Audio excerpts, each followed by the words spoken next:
Welcome everyone to the episode of the Ol'Timers comic book show. As you can tell, I am still not that old. Look at that. Check it out. You like the new quiff, like the new do? I don't know. Some people like it, some people hate it. What the heck? My hair. Talking of hair, the professor. You know, you start with that and you get me all jealous, But hey, the thing that I like is this zero maintenance. Yeah, yeah, that's true. Can't argue with that. All right, so this time around, we're taking a look at a fond year of 1971. Couple of big things happened in 1971. Hey, if 1971 didn't happen, we wouldn't be here, right? True that. Definitely. Yeah. So if you were wondering how Ol'Timers this comic book show was, think 1971, because that was the year of our respective births. So we decided that we would look at some comic books from that year, 52 years ago this year. Did you have to say that? Why did you have to say it like that? It's because the comics are old. Yeah, comics are old, but we are not. We are not. All right, excellent. So 71. What was happening in 71? Well, I know for a fact Ra's al Ghul made his first appearance in Batman 232. I knew that was going to go with that book, but we talk a lot about Batman, so I let that one slide. Keeping on the Batman theme, Jim Aparo first drew Batman in a Brave and Bold comic later in that year. So, there's some bat years for sure on there. What do you have for 1971?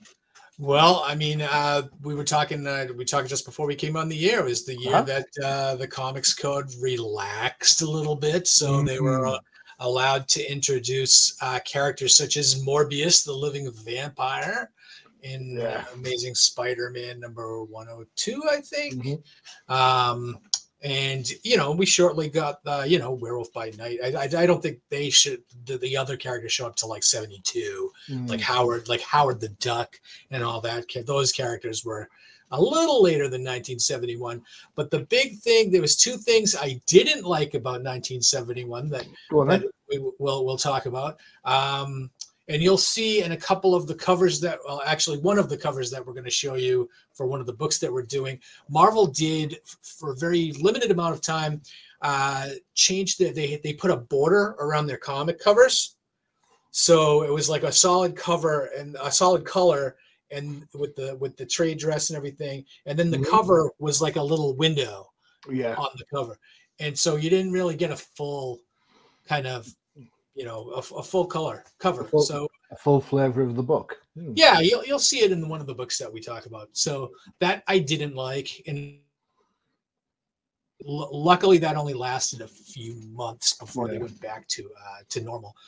The other thing, and this included DC. So the second thing is that the price hikes or the price war between DC and Marvel. If you remember, DC went from 20 to 25 cents, and the books all went for 100-page giants. And then Marvel said, "Okay, well, we'll raise our price to 20 to 25 cents, but you'll get 35 pages of story instead of 20."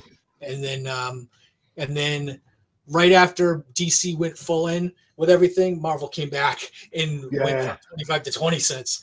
And really that was kind of the nail in the coffin for DC in 1971, because if you remember, shortly thereafter the DC implosion happened, and that's when Marvel started hammering out their line because of the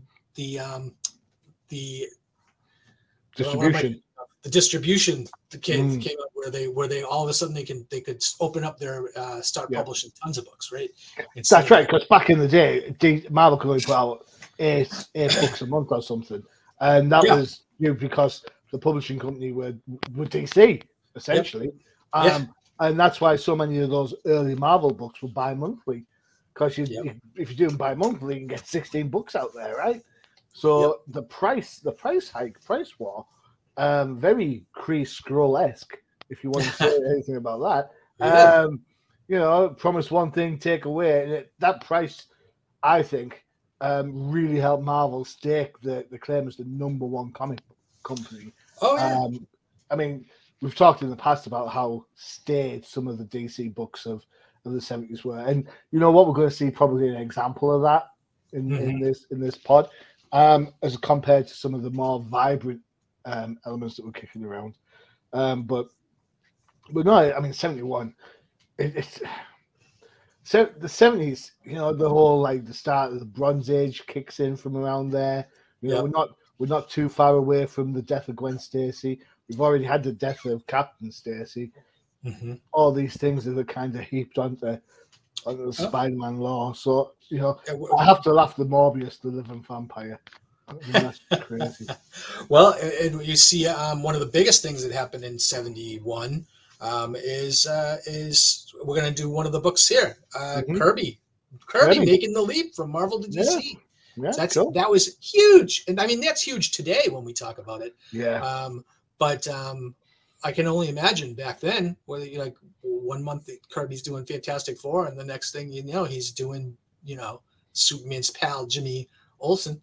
Yeah. And you're like, what the heck is this? Yeah. I'm not sure the experiment with Kirby and DC is as prolific as it was in Marvel, but we'll get to that, I'm sure. I might argue with that point with you. So let's. All right. Okay. Cool. Excellent. There's the climax of the show you want to hang around with.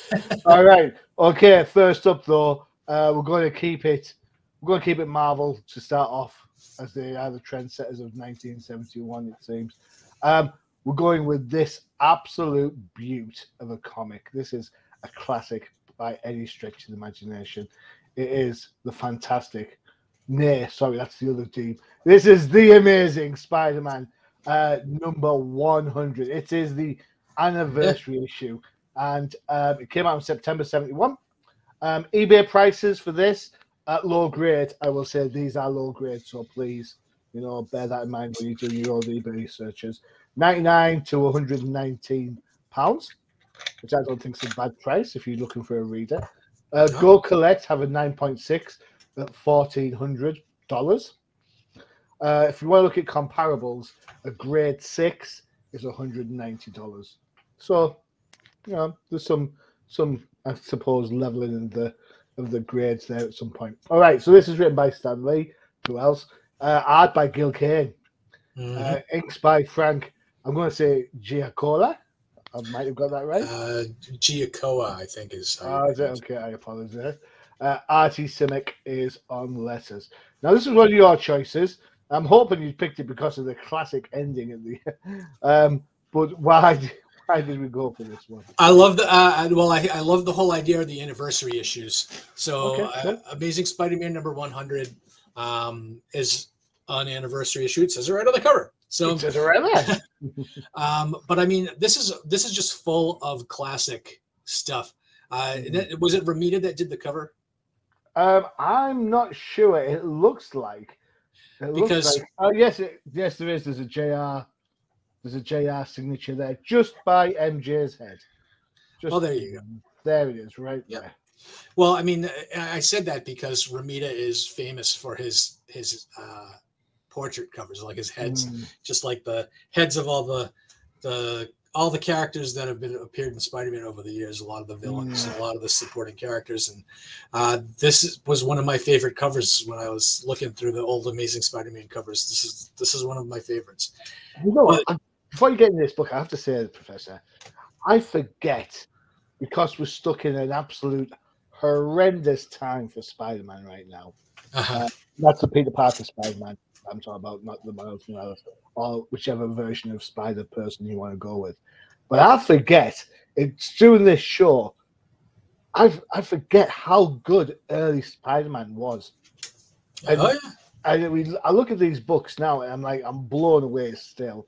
This is an absolute peach of a choice. Sorry to interject, but no, I totally agree with you. And I remember when I picked this book, I was like, I can't remember which story this was, but then when I first started reading it, I was like, okay, here you go, because this is your classic Peter Parker tortured because he doesn't want to be Spider-Man because he loves Gwen and he wants to settle down with Gwen, but he knows that he can't, because as long as he has the Spider-Man's powers, he's going to be forced to do his super heroics. And he always says that with great power comes great responsibility, and he doesn't want the responsibility. So let's give up the great power, right? So yeah. very early on in this issue, he comes up with the serum using his his knowledge of chemistry, and they don't really do that a lot anymore with his his genius level smarts. So he takes the serum, and then the rest of the issue really spends as in a dream state, kind of recapping his origin. Of course, this is an anniversary issue, so you have to kind of you retell everything. You go through the last 100 issues. You go through his relationship with J. Jonah Jameson and the death of Captain Stacy, which is still relatively recent in this book. His relationship with Gwen, and then of course the villains start coming out of the woodwork with the Vulture and Green Goblin and the Lizard, and so it's just really a fun issue with Spider-Man. I mean, he's in a dream the entire time, and then he starts complaining about how his side aches and why is his side aching, and then it's too into the right. So the thing that I love about this book is just the interesting, and anybody that goes back and reads it, they do things in this comic that they don't do anymore. The thought bubbles, which were so prevalent in Spider-Man's early years, and where the ability to get inside Peter Parker's mind to know exactly what he's thinking, but then for him to, like in this book, he actually switches between thought bubbles and voice it, and he actually says what he means. Like when he's talking about Harry or when he's talking about Gwen, he'll say it out loud, but then he goes and retreats back into his thoughts. And the characters don't do that anymore. And I think here you get to, you really get to know Peter on the inside, where you feel that you're reading a story and experiencing what he's experiencing with him instead of being told a story. And definitely. that's kind of the issue that I have with a lot of the books today. Is I feel like all the books today, as I feel like you're being told a story and you're not being allowed to get sucked in to the story too. And of course, you just showed the last page there. The 6-star Spider-Man, and that's this was such a fun story, even how hokey it was, but that's where they end up introducing Morbius throughout the story. So this book, man, this brought back so many memories. I loved Gil Kane's artwork. He was a good follow-up from Romita, who was just doing covers at the time, right? So wow, okay. Well, you might not think so, but he was serviceable, right? Okay, you're right. So I know, hand on heart or hand on head, I know that Gil Kane is up there with the Spider-Man artists of all time. Yeah, he is. I don't think this issue is a particularly good example of his work. Some of the swinging, that's a great panel, love that. But now I love that top one there. But then later on in the dream sequence, look, that's a terrible panel. That's awful. That one there is awful. The face looks wrong. There's just so many bits that kind of like, and you know what the problem is with it?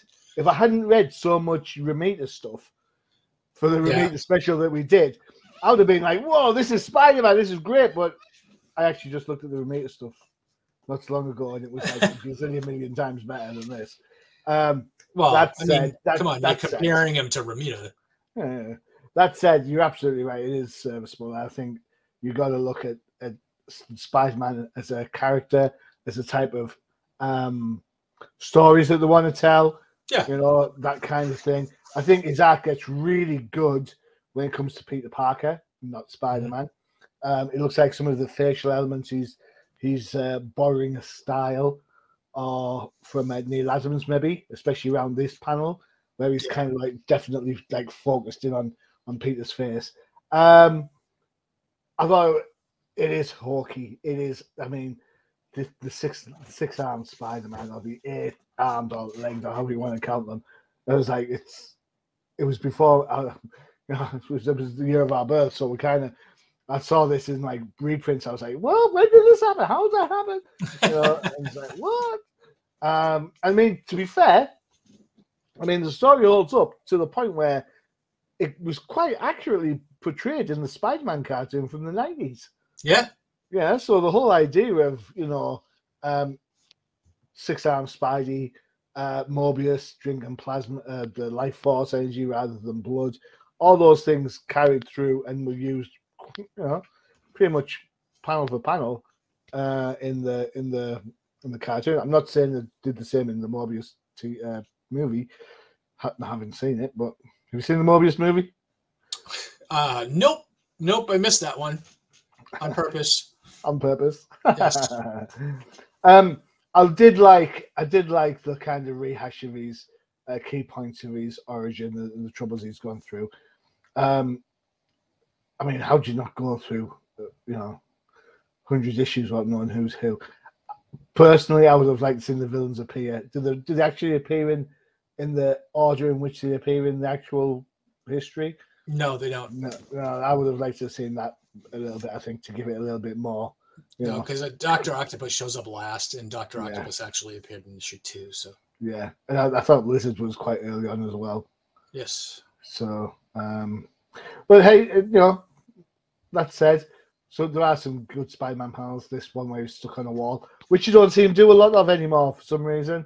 My thoughts: if Spider-Man's standing upright, you've done something wrong. Very true. But kind of like if Batman's cape's not flown, you've done something wrong. But still, a good start for 1971 for sure. For sure. Yep. Yeah, good call. Good call. Right. Okay. So that's your first call done. We'll go to mine, which is an absolute stinker. I didn't say that. I would have to say that I did not read the whole book for the podcast. Oh, no, I read the first story. Yeah, I read the first story. Yeah. Cool. Now, the reason why I picked this book for two reasons, all right? One of them was I quite liked the cover. And two is it features a character that we don't really talk a lot about. And we definitely have never talked about this version of them. All right? So I thought, well, in for a penny, in for a pound. This is World's Finest 204 from August. It presents Superman and Wonder Woman. Let me give you some notes on this beaut. I say beaut. It is a little bit misnomer there. So this is from August 71. On eBay, you can get this various grades for around £11 to £24. Go collect a grade 9. Will cost you $50. You see the first evidence of that price hike I was talking about earlier. Yeah, there you go. Cool. This is written by Denny O'Neil, with art by Dick Dillon, inks by Joe Gila, and letters are by John Constanza, because it is, after all, a DC book.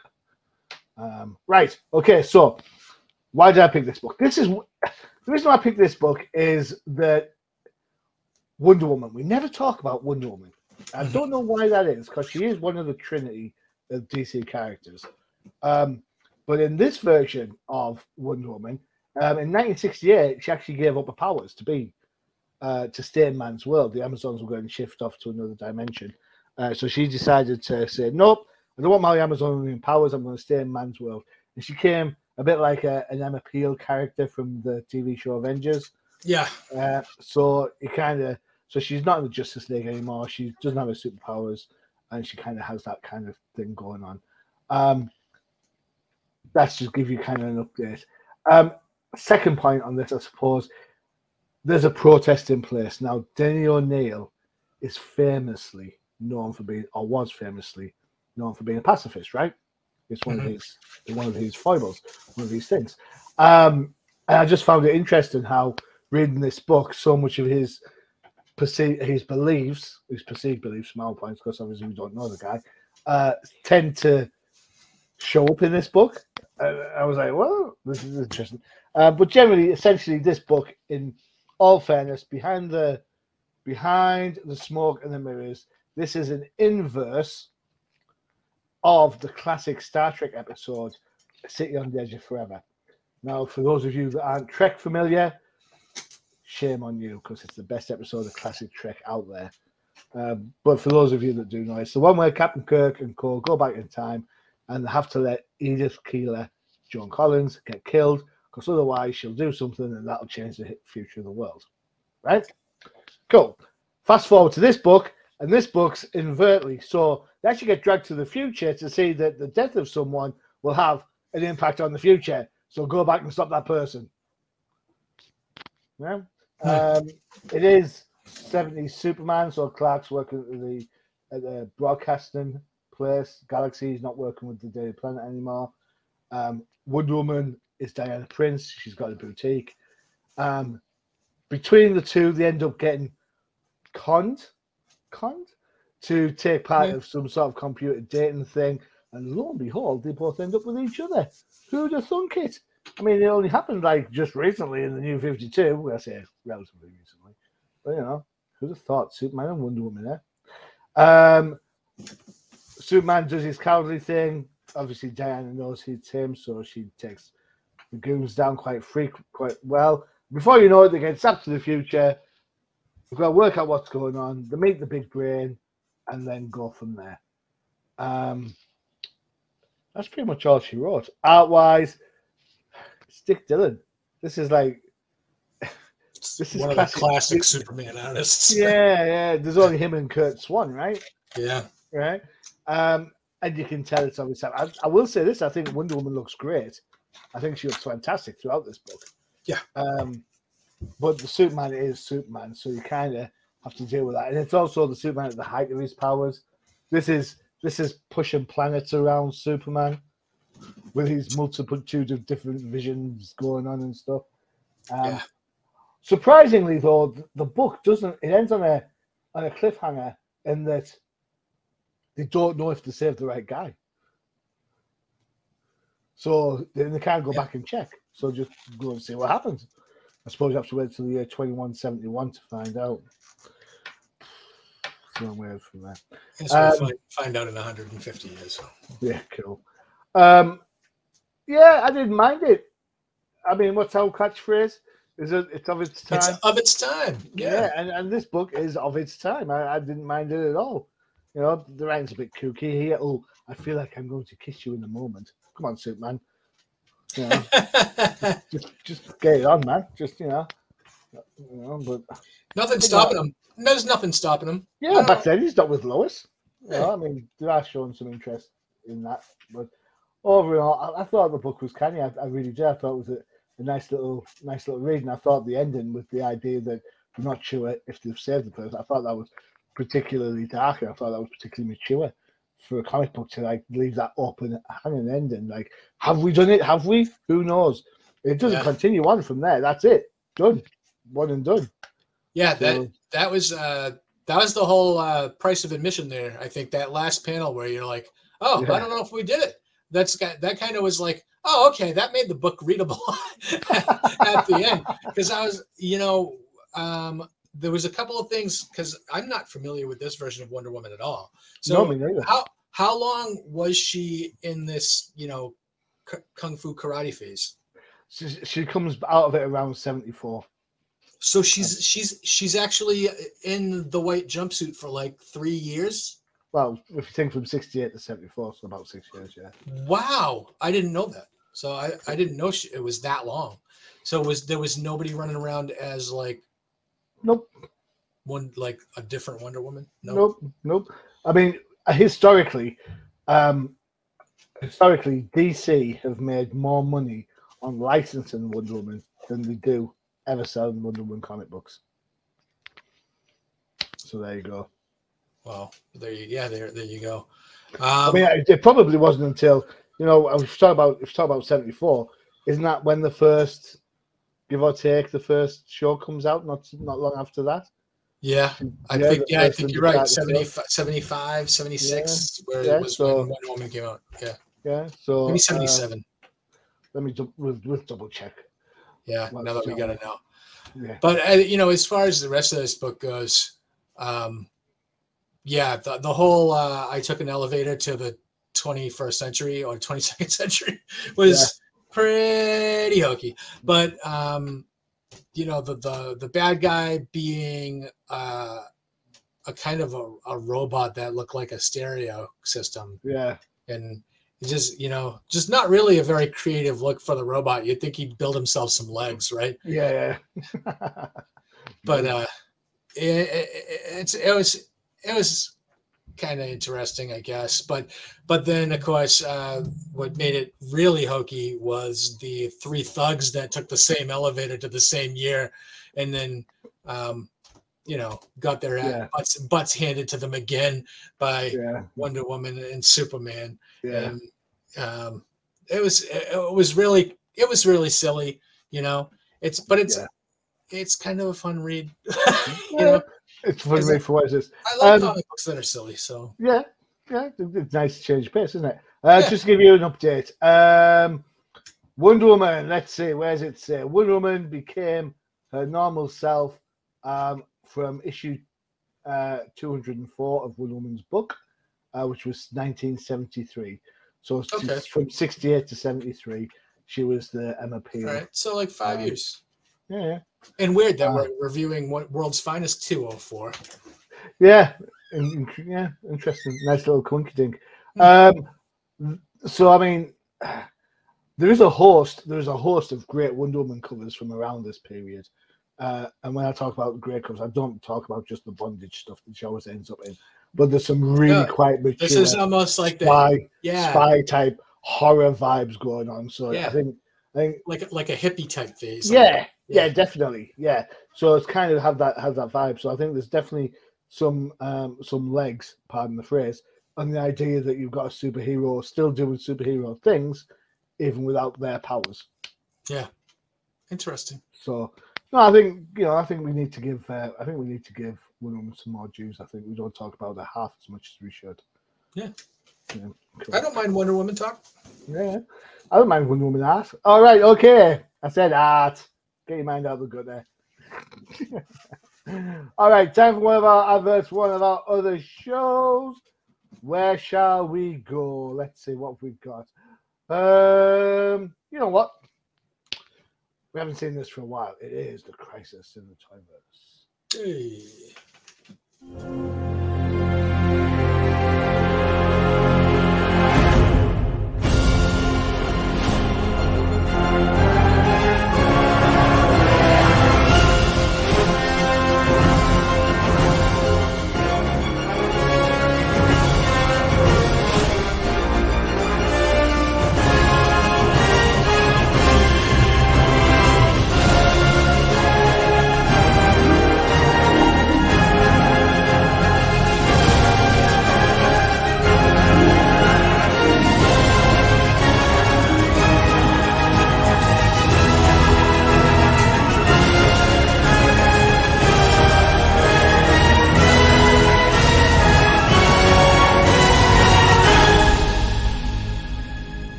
Papa, what are you doing? Put your finger out.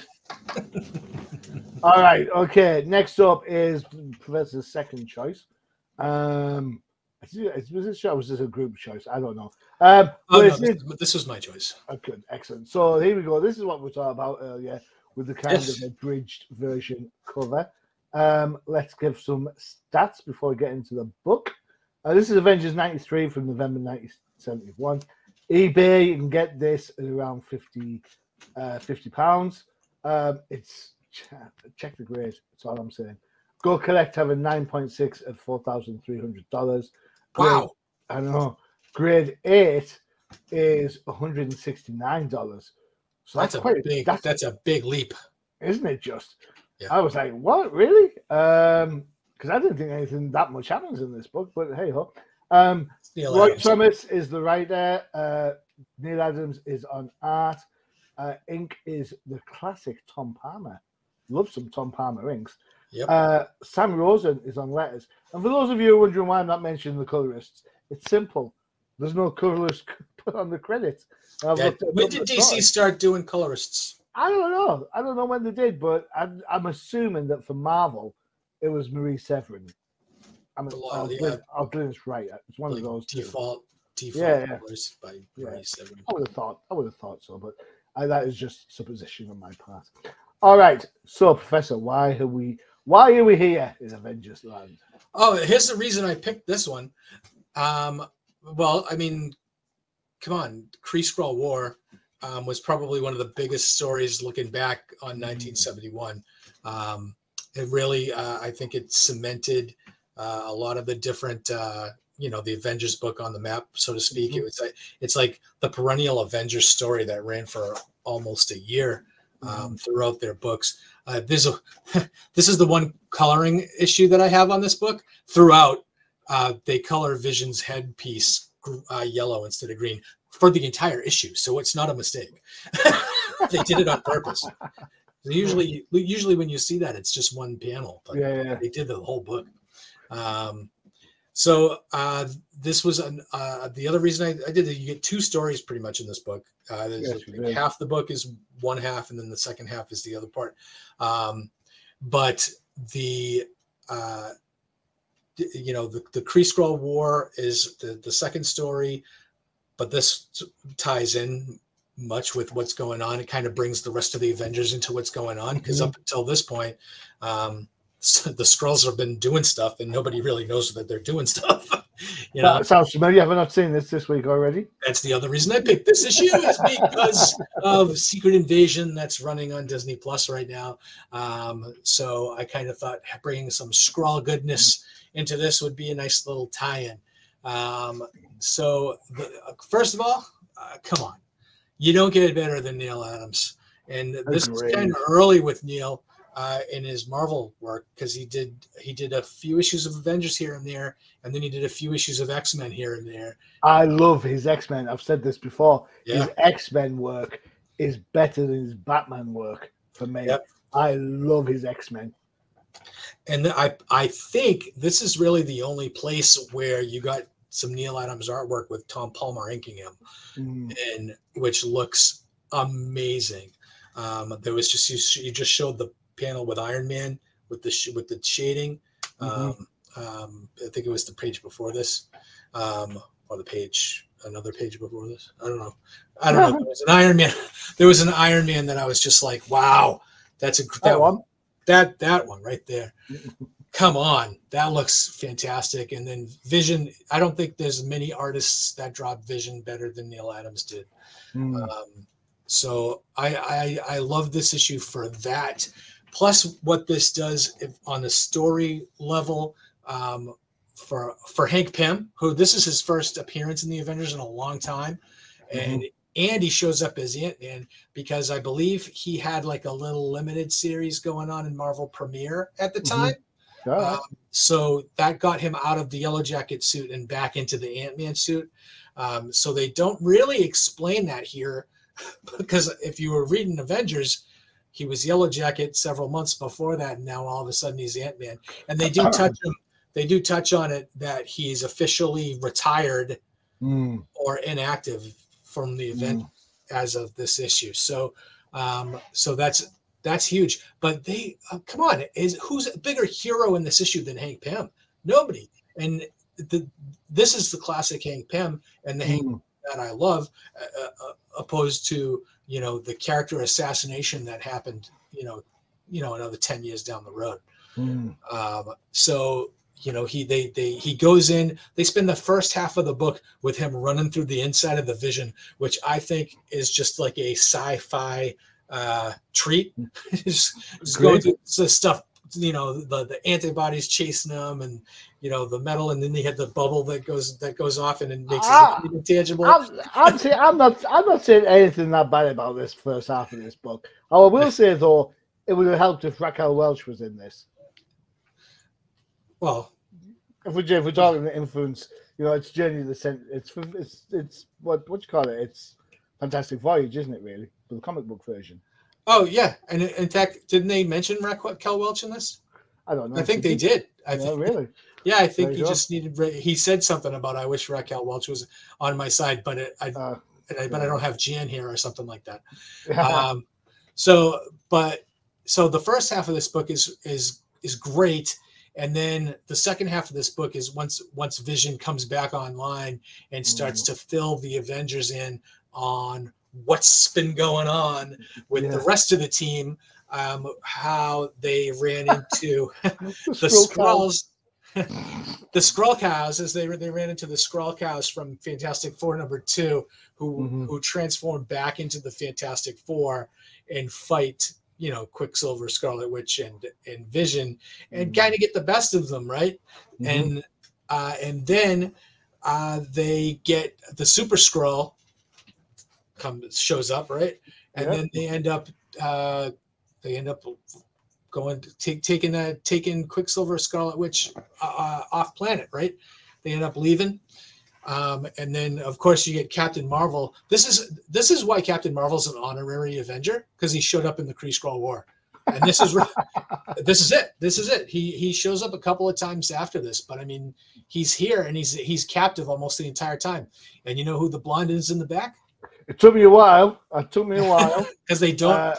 Until the very next to the last page, that's supposed to be Carol Danvers. Yeah, it's Carol Skrull Danvers. Yes, she's a Skrull in this book. Yes. So, but in Captain Marvel's own book, Carol Danvers was a relatively not seen very much supporting character. So. Yeah, because it's in his book that she gets the powers, right? Yes. Or was that Marvel Fanfare? No, she gets the powers in Captain Marvel. Her first appearance is Marvel Fanfare. There you go. And then, the end of this book is the Skrulls take off to space, and the rest of the team is like, okay, what do we do next? So that's an interesting book. The thing I liked about Kree-Skrull War is the stories kind of stand alone by themselves. It's not like a tune in next month, right? It's like this happened, then this happened, then this happened. So I enjoyed this. I enjoyed this thoroughly, and I enjoy every single issue of the Kree-Skrull War. Cool. Well, I join you in the enjoyment of this. I will say I'll give a couple of credits or a couple of cravats to that. First off, and no pun intended, I've never been a big Ant-Man fan. I just the kookiness of it just baffles me. That said, I don't even like the Atom for DC for the same reason. It's just a little bit too out there for me. I'm a little bit. It's just not my cup of tea. Early doors in this book, I thought that Adams was pulling a bit of a Buscema kind of feel to the stuff. It wasn't until you get really into it that it starts coming out. The signs. I mean, the Iron Man panel you picked out before, spot on, perfect. Cap. I just think, it wasn't until after this point when Ant-Man starts doing all these signs, like going small into the body. This is when Neil Adams starts to be the Neil Adams that we know and love. Right. For me, at least. I absolutely thought the book was, you're absolutely right, a standalone issue. Yeah, you can read it as part of the overall arc, but definitely if you just want to pick up this book just randomly, there's enough going on there to keep you intrigued and to keep on track. Scott talks to the ants. It's Hank, actually. Hank. Where did I get Scott from? Scott Lang is the second Ant-Man. Oh, sorry, apologies. So Hank. That's Rick Jones. That's Goliath, correct? No, that's Clint. That's Hawkeye. That's Clint. So where's Rick Jones come into it somewhere? He's in the end of the book. Okay. So appearing as himself. As himself. Is Yes. Captain Marvel there at the same time? Yeah, because he has not joined with Captain Marvel yet. Oh, there you go. See, this is why you're the professor. That's fine. Oh, wait a minute. Wait a second. No, this was after. Okay, so at some point, Captain Marvel and Rick Jones split. Ah, right, okay. And this was after Cap and Rick Jones split. Ah, okay. The bromance was over. But no, I'm not though. I thought the book was great fun. I'm absolutely glad you picked something like this. The relevance because of the Watch on Secret Invasion, you know, absolutely brilliant. This is the reason why there's no superheroes or superpowered heroes in Secret Invasion, is because the Skrulls could mimic them and use the powers, as we might see down the line with a certain War Machine. Who knows? But no. Again, you know, when you pick the Spider-Man book, these are like you forget how good some of these old school books are. You know, this. Well, I mean, for 1971, the Kree Skrull War was such a long story over a long period of time. You know, that's quite complex writing for 1971. Yep. Now we're trying to get it down to 5 issues so we can put it in a trade paperback. It's just ridiculous. It's kind of funny because it's like you think of Kree Skrull War almost as like 10 short stories that melded together make the book, you know, and it's not the other thing I think of. So when I think of long stories is Don McGregor's Black Panther in '73, which is like in 15 parts, but you can't read one issue without reading the rest of them because they all continue from each other. So that's the difference. So Black Panther reads more like a novel when you read that, but then when you talk about like a Kree Skrull War, which up until this point, this is the longest storyline Marvel had ever published. So, you know, I agree. Probably put the Avengers on the map for sure. I'm not saying the Avengers weren't around beforehand, of course they were, but you know, this is the problem I think sometimes with comic books, the superhero comic books, and it's just a problem that the movies face all the time. If you have such a massive threat going on, how can it not affect more heroes, right? Yeah. I mean, we were just talking about this yesterday with Secret Invasion. With like, so kind of like, why doesn't Nick Fury pick up the phone and pick up the hotline and bring up the rest of the Avengers? But no, still. All right, okay, 3 up, 3 down. Time for our last gem from 1971. This is my choice, an odd choice for me. Some will feel. This is Forever People #1 from March 1971. eBay. You have this as a low grade, and I'm talking like a 4.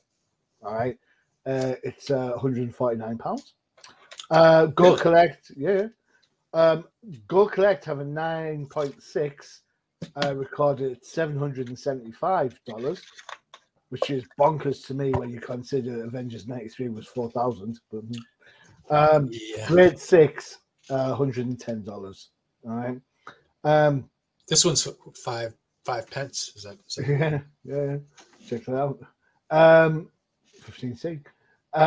This is what we used to have to put up with in Britain, in the UK. When we get comic books like this with a stamp on, there'd be like an ink stamp to tell you how much it was. Yeah.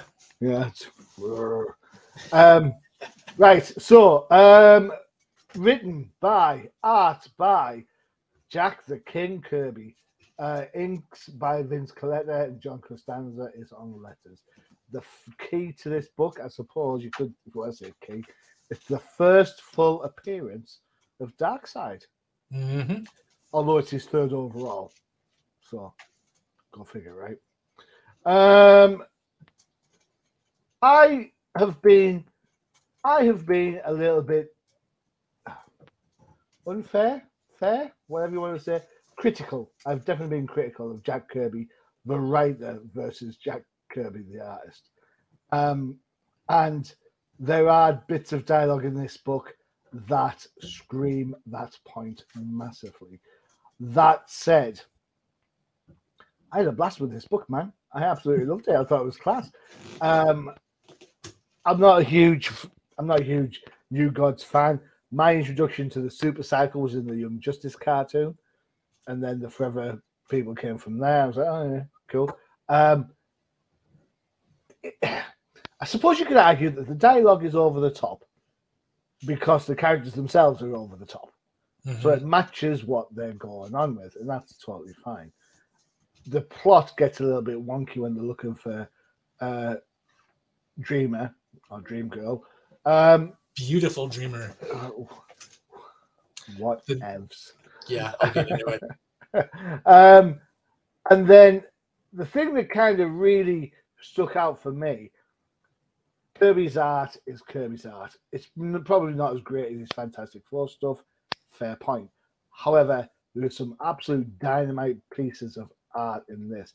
Right up to the point Superman gets involved.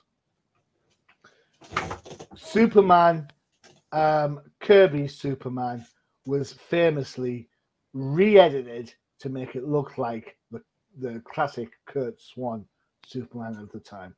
Very much the way that Todd McFarlane's Peter Parker had to be redressed by John Romita Sr. to make it look like the Peter Parker that's the house Peter Parker. There you go. I think nothing is quite as obvious as that panel there.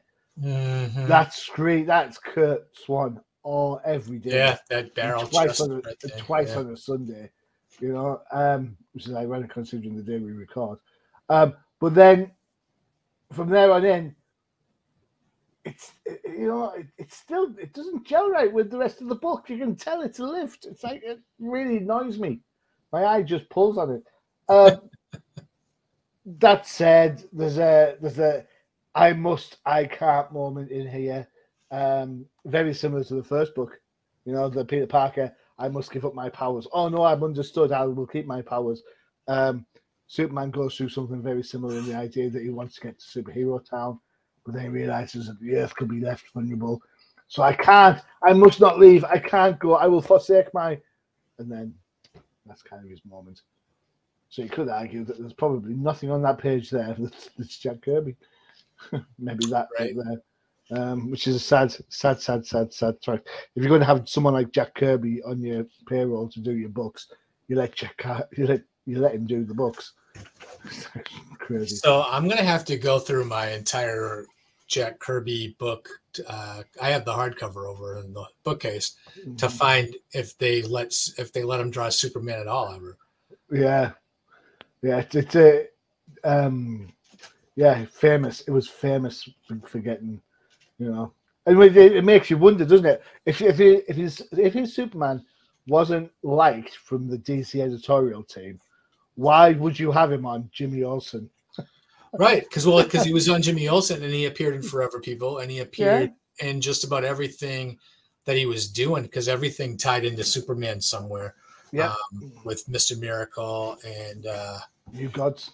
Yeah, and New Gods. Yeah, he was in all of those books. That's interesting. So I was pleasantly surprised by this, and the reason I picked it is because we've not talked about Jack Kirby's DC work. You know, we always let it slide a little bit for some reason. Yeah, because his Marvel stuff's that much better, but still. Well, it is, but I mean, we talk about Kirby a lot.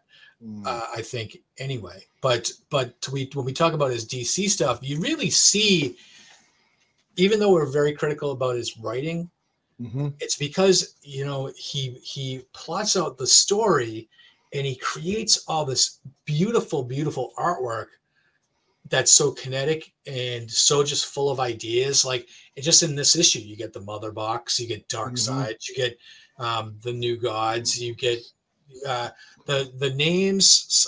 Come on, Mark Moonrider, but then the other one, like Viking the Black. I'm like, did you really go that way? Well, it's interesting. It's interesting you bring this up, you know, because DC at some point we're gonna sue Lucasfilms because of the similarities between Darkseid and Darth Vader. Yeah, the Source Wall, the Force, Moonrider, Skywalker. Oh, interesting. Yeah. So they were thinking about putting a lawsuit together. Remember, Star Wars came out in 71. Oh, sorry, 77. 77. Yeah. So this predates some of those icon That's interesting. I've never heard that before. So, you know, it's kind of, it's up there. You think, oh, you know.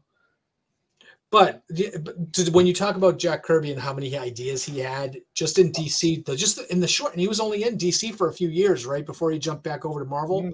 Mm-hmm. But just the amount of stuff that he did between the New Gods and Forever People and Jimmy Olsen, all those ideas that he introduced to like Guardian and Star Labs and Double X and all that stuff. Legion. Oh yeah, well, he brought back the Newsboy Legion, right? Because he created them back in the 40s. Yeah. And then of course he goes on and he does the Demon, and he does Kamandi, and not so keen on Kamandi. Yeah, but he does Mr. Miracle. I love Mr. Miracle. Yeah, but, you know, it's some really good stuff. Great ideas. He just never stopped having the ideas. So let me ask you a quick question then before we talk a little bit more about this book. I always feel, and I don't know if I'm right in feeling this, that once he leaves DC, goes back to Marvel, he's now hooked on this whole idea of races seeding other races, these like superior beings. Because before New Gods and before, you know, after that, he ends up doing Eternals. Yep, same idea. Yeah. It's exactly the same idea, but so I get what you're saying. You're absolutely right as well. You know, this book, Forever People, New Gods, fantastic. The Source Wall, all that stuff, brilliant, and is lasting in DC for years to come. Yeah. Eternals, not so much, maybe. I think that when he left DC, and I'm speculating here. I think when he left DC, I don't know if he told the story he wanted to tell in New Gods, so he had to kind of come up with an idea in Eternals to retell it. Or all right, okay, so it's just post-scripted type of thing. Yeah, because then later on in his career, he did go back to DC and he did the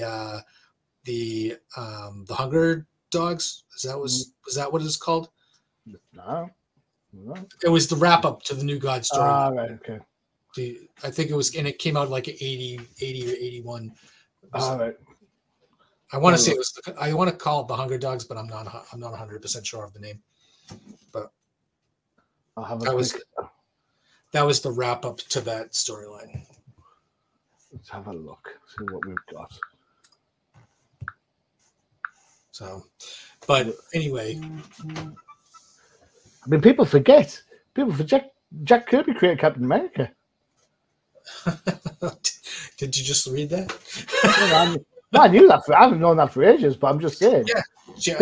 People forget. Yeah. People you know what the thing that people think is that Lee and Kirby created Captain America, and that's not true. It was Jack Kirby and Joe Simon. So yeah. It made me furious when Stan Lee passed away. Jonathan Ross, a UK TV presenter who is a massive comic book fan, was on like one of these breakfast TV talk shows, and he's talking about what impact he had, and Stan Lee helped create all these characters, including, and he named Spider-Man, the Avengers, and he said Captain America, and I was like, you're supposed to know better. You're supposed to know that he doesn't do jack with. Well, hey ho. You gotta give credit where credit is due. So, Eternals. Where's that? Never Satisfied. Captain. All right, here we go. So, Kirby briefly returned to comic books with his creator-owned series, Captain Victory and the Galactic Rangers, in 81 to 84. It was intended to be his own sequel to the New Gods. The title character was Captain Victory. Was implied to be the son and heir of Orion. His supposed grandfather, Black Mask, was a lookalike of Darkseid. And you're absolutely right. He also returned to his characters in the DC graphic novel called The Hunger Dogs. Well done. I was right. Yay, I love it when I'm right. So there you go. Check you out. And that's why we call him the Professor, everybody. There you go. Cool. It's all from my head. I don't really study this stuff. Wow. And that's why all your hair fell out. My brain got so big, filled with comic knowledge, it had no room for hair. Like explosions in Star Trek. Yeah. All right. So Jack Kirby. Forever People, hit, miss. We liked it. I think that it gets better. It's only runs for like 15 issues or something like that. Yeah. It's not. In fact, Kirby's first stint in DC doesn't last a long time at all. In the grand scheme of things. Yeah, and so I enjoy it just because it's Kirby. I love the ideas. I love the science fiction artwork, especially when they go to New Genesis and Apocalypse, and it just seems like every issue he's introducing just new characters for us to marvel at. But I do think that I don't think DC ever backed him 100% on the stuff that he was doing, and it's a shame because now you look at Darkseid's everywhere, right? So it's all of his stuff is some of the best stuff that DC grabs onto when they go to look and tell stories. Agreed. Absolutely, totally agree with that. And you think how much of a player Darkseid's been over the years. I agree with that. Star Labs was it's Flash. a Flash. Yeah, cool. And, anything. Anything Superman. Guardian, Duplex, as you say, featured massively in the Injustice cartoon. So all those things, these things that we take for granted. And I suppose that's the joy of the show because we talk about the things that we forget about. We forget about Six-Armed Spider-Man. We forget about the time when Wonder Woman had no powers and all that sort of stuff. But these are long-term things that have an impact.